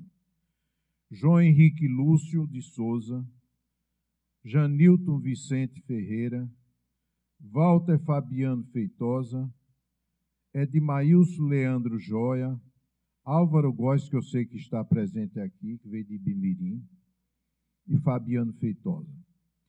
Sinto-me aqui possuído da mais completa alegria ao ver a Universidade Federal de Pernambuco, da qual sou docente e agora professor emérito, saldar uma dívida com o sertão, preenchendo uma lacuna e um vazio de oportunidade que obrigava os jovens como eu ganhar o mundo para construírem o seu futuro de vida. Nesta hora estou dividindo com vocês a ressignificação daquele sonho de menino que, como diz a canção, nunca envelhece e se renova sempre nas dobras do tempo. Ou como magistralmente nos ensinou Paulo Freire, através de um ensino que aprende e de um aprendizado que ensina. Muito obrigado.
Convidamos para a sua fala o vice-coordenador do Bacharelado em História, professor Jorge Cabral.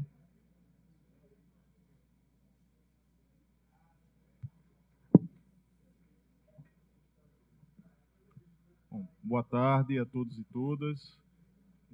Depois de tão brilhantes discursos do professor Antônio Montenegro e do grande homenageado da tarde, o professor Antônio Jorge Siqueira, só me resta trazer aqui a saudação do nosso departamento para o nosso reitor, professor Alfredo Gomes, que preside o ato.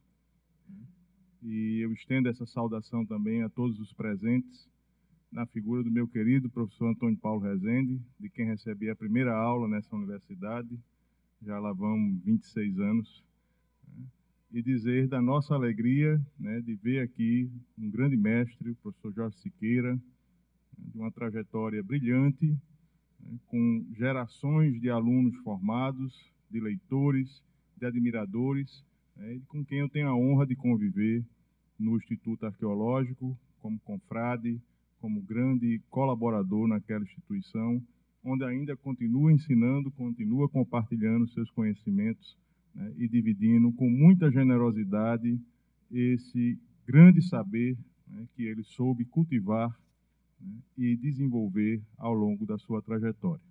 Parabéns, professor Jorge Siqueira, receba o nosso abraço, representando todo o departamento, muitas felicidades, muita saúde e paz.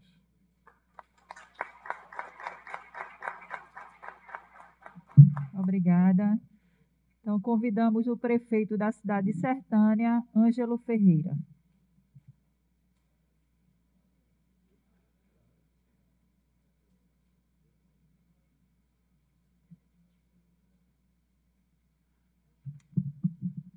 Queremos cumprimentar todos os presentes, as senhoras, os senhores, cumprimentar a mesa em nome do magnífico reitor Alfredo Gomes, do vice-reitor Moacir Araújo,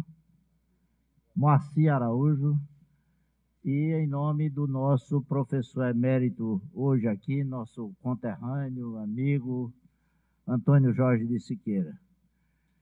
Cumprimentar as pessoas de Sertânia que vieram aqui, os parentes de Antônio Jorge, do professor Antônio Jorge, o Anísio, o Valdeci Jorge, seus familiares, os professores que já foram aqui citados, cumprimentar Elilson Góes, que também é servidor aqui dessa universidade renomada do Brasil, que é a Universidade Federal de Pernambuco, cumprimentar os senhores professores, professoras, e dizer da nossa alegria de ter vivido essa tarde aqui na universidade.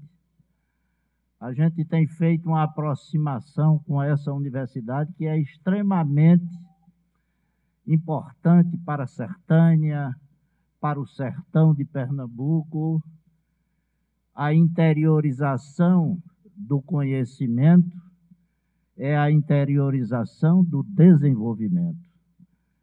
E nós estamos felizes de viver esse momento de homenagem ao que o professor Antônio Jorge de Siqueira recebe esse título que se dá a professores que tiveram toda a sua vida dedicada ao ensino. Então, parabéns, professor Antônio Jorge de Siqueira. É uma satisfação estarmos todos aqui, cumprimentar o padre Inocêncio, não é, que é lá de nossa região, e dizer da nossa alegria, enfim, de estar presente e vivenciando esse grande momento aqui na Universidade Federal de Pernambuco. Boa tarde.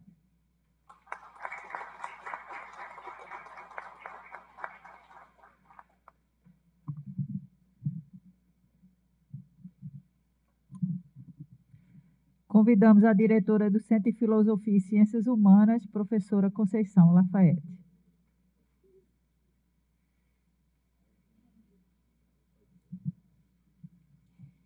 Eu cumprimento todas as pessoas aqui presentes, cumprimento o magnífico reitor e toda a mesa. E, como todos já disseram, eu aqui também posso falar de uma grande emoção de participar neste momento tão bonito da universidade. Me sinto bastante contemplada em todas as falas aqui que me antecederam, sobretudo porque também sou daquela região. Então, sei exatamente do que estão falando, porque também lá vivi toda a minha infância, ali juntinho de Monteiro. E meu pai nasceu em Sertânia. Meu avô também teve muitos filhos e parte deles nasceram em Sertânia, outros em Monteiro. Então, ali eu sei de tudo que se está falando. Eu sei da região, eu sei da seca, da falta d'água, da dificuldade que mesmo os mais abastados tinham de vivenciar o seu dia a dia. Então, esse momento foi muito significativo para mim e como eu estou feliz de poder estar aqui, vivenciando, sabendo exatamente cada palavra, cada gesto, cada olhar que Jorge deu. Contemplar aquela terra meio vermelha, né? Aquelas estradas que nunca terminam, uma rampa atrás da outra, agora está tudo muito diferente. E de me lembrar também da história da minha família, que foi a história de quem partiu. Né? Meu pai se formou em medicina em 1936 e saía de madrugada também para pegar o trem Pesqueira. Todas essas histórias eu sei. Meu pai depois morou em Arco Verde, onde foi fiscal do banco. Eu vou encerrar, não vou fazer a biografia, não. É só para dizer que eu sei exatamente, sinto cada palavra, senti cada palavra, Jorge. E tenho que confessar que várias vezes eu realmente me emocionei profundamente. Então, foi muito bom estar aqui. É um momento de grande celebração. E eu cumprimento a todos os meus colegas, que foram colegas, hoje são reitores, são pró-reitores, né, estamos nesse lugar. Cumprimento também muitas pessoas que eu tenho muito carinho, que estão aqui nessa plateia, pessoas que eu conheço desde que entrei nessa universidade, também já vai bastante tempo. E é isso, esse é um momento de alegria, esse é um dos grandes momentos da nossa universidade, né? O reconhecimento por tudo que foi feito. Então, deixo aqui o registro da minha satisfação, da minha alegria, da minha emoção e agradecer sempre por tudo. Muito obrigada.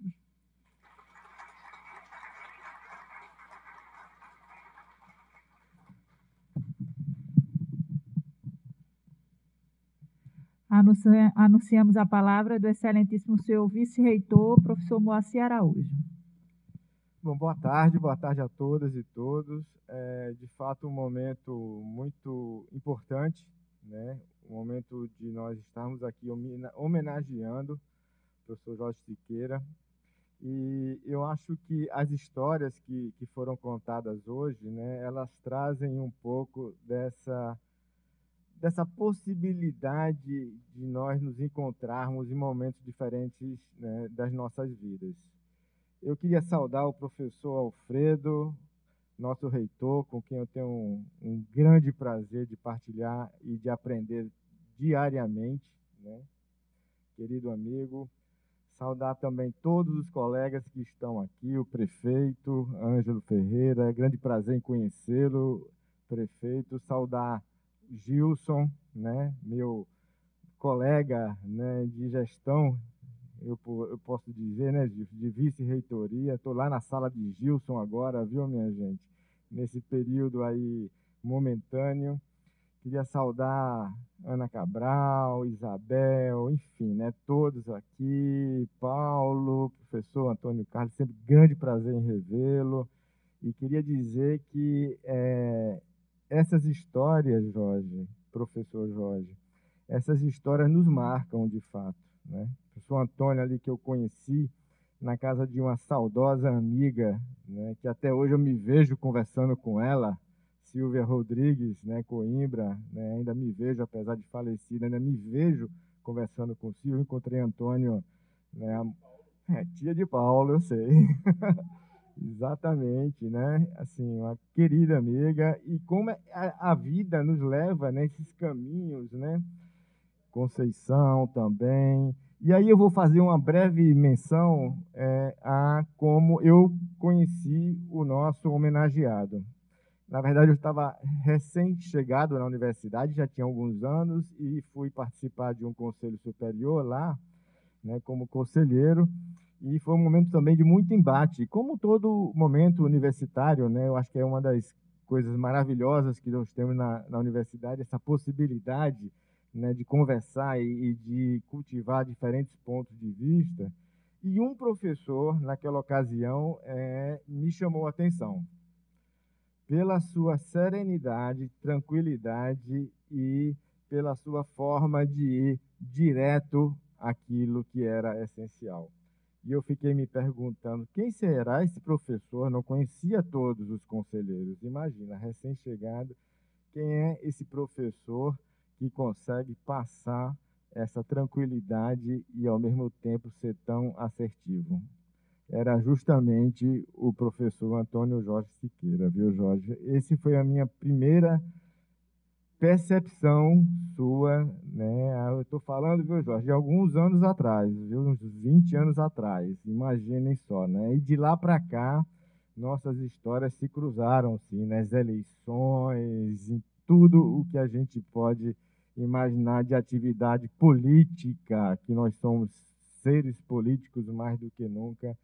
E o professor Jorge sempre estava ali, falando com a mesma tranquilidade, com a mesma serenidade e com a mesma assertividade. E eu vou terminar chamando a atenção para uma coisa que não é sintomática, aliás, é uma coisa que acontece quando, às vezes, nós temos esses momentos de coincidência, né? Nós estamos agora aqui dando o título de professor emérito ao professor Jorge Siqueira, no momento em que nossa universidade faz 75 anos, e no momento em que nós estamos comemorando o centenário dele. Jorge, isso é mais uma coisa que você, com certeza, irá se lembrar. E eu acho que nós tivemos muita sorte também, na hora que nós escolhemos o tema da comemoração dos nossos 75 anos. Transformando pessoas que transformam o mundo. Jorge, naquela manhã em que você saiu de casa, naquela manhã em que você olhou e viu pela última vez a sua mãe, você pode ter certeza que foi um grande passo para muita gente. Para todos aqueles que no PET, na sala de aula, no conselho universitário, tiveram a grande sorte na vida de cruzar com você. Tá certo? Meus parabéns do coração e vida longa, meu caro professor emérito da Universidade Federal de Pernambuco. Muito obrigado.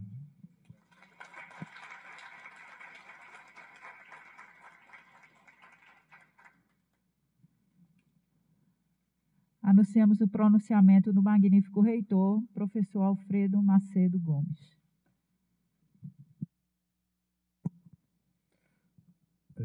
Eu vou procurar também ser breve, né? Nós já ouvimos aqui o professor Antônio Montenegro, que fez uma excelente e detalhada, né, exposição sobre a trajetória e a vida de Jorge, né?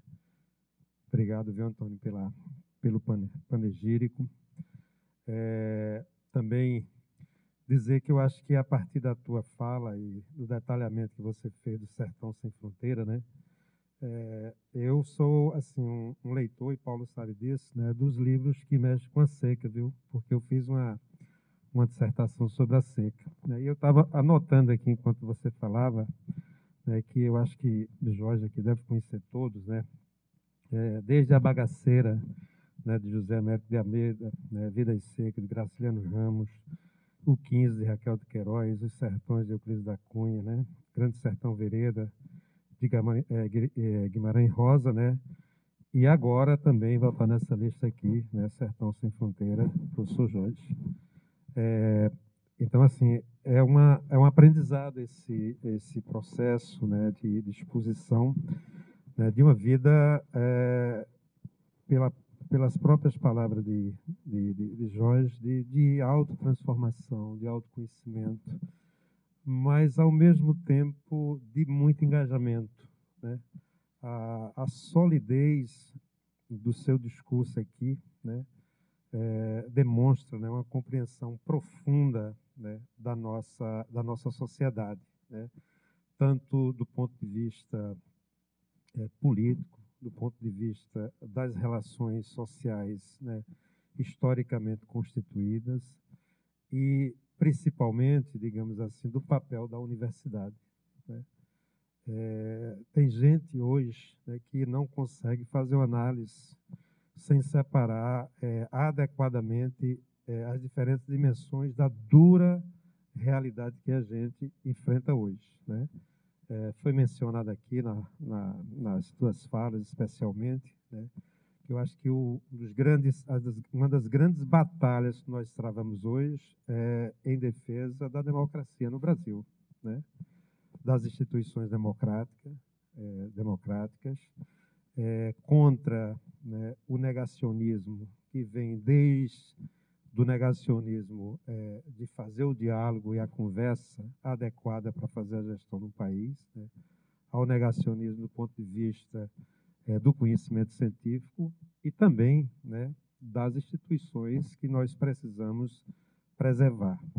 Então, ouvir essa fala tão sólida, tão consistente, né, é uma fala também que nos enche de esperança, né, porque nós precisamos, obviamente, ter elementos, né, e esse tipo de fala ajuda demais, viu, professor Jorge, né, para a gente pensar e colocar na nossa sociedade uma perspectiva sobre o momento que vivemos. Eu acredito, não sei se vocês compartilham do mesmo sentimento, a gente precisa, além de lutar, né, pela democracia, fortalecer a liberdade, a gente precisa operar uma mudança, né, por meios democráticos, com a maior brevidade possível, né? A sociedade brasileira precisa fazer essa mudança para que nós possamos ter, né, com a brevidade necessária, né, as grandes políticas que orientam e devem orientar o nosso país, né?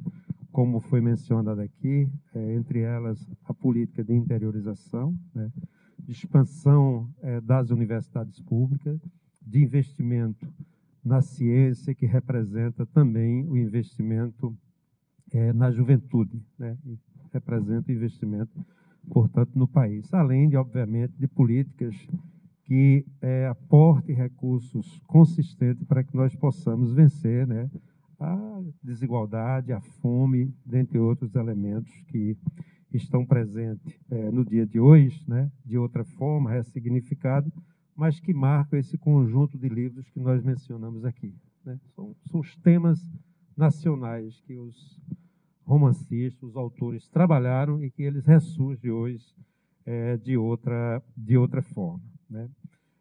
Eu gostaria de finalizar, né, dizendo assim que para a Universidade Federal de Pernambuco, né, especialmente nessa ocasião, para mim e para o professor Moa, né, na condição de reitor e vice-reitor, é uma grande honra poder, digamos assim, não só estar aqui, mas testemunhar, sentir, né, especialmente esse momento, né, de reconhecimento a essa trajetória, né, a essa trajetória acadêmica, política, de tanta lucidez que a nossa sociedade precisa urgentemente. A Universidade Federal de Pernambuco, então, o meu caro professor emérito, né, se sente muito orgulhoso, né, de tê-lo nessa condição. E eu vou lembrar aqui uma palavra, eu não sei se vocês lembram, que o professor Flávio Breiner, outro dia, disse, na condição de concessão do título da professora Socorro Ferraz, que estava aqui conosco, disse que nós conhecemos a universidade pelos seus eméritos. e os seus eméritos, né, são pessoas grandes, né, baluartes, alicerces, né, que constituem faróis para a nossa universidade. Isso é muito, muito significativo da história e da universidade que nós somos. Então, com certeza, essa lista de eméritos, ao lado da professora Socorro Ferraz, ao lado do professor Gilson, e também Raul Manhães, que estava aqui, mas também Paulo Freire, dentre outros, né, constitui uma verdadeira referência para a nossa instituição. Então, parabéns, meu caro, parabéns e vida longa a você e à nossa universidade.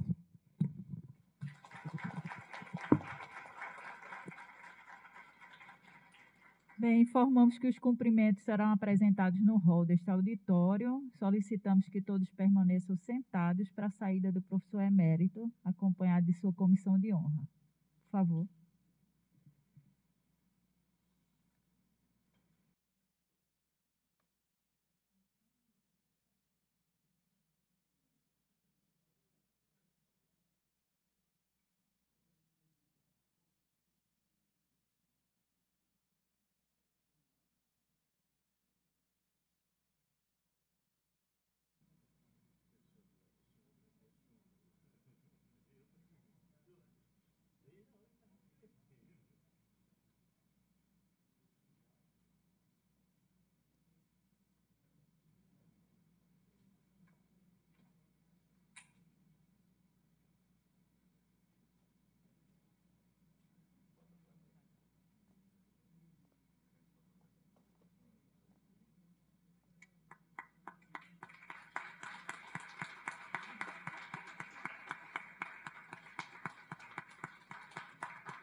Agradecemos, assim, a presença de todas e todos, e com a permissão do magnífico reitor, damos por encerrada esta solenidade. Boa noite.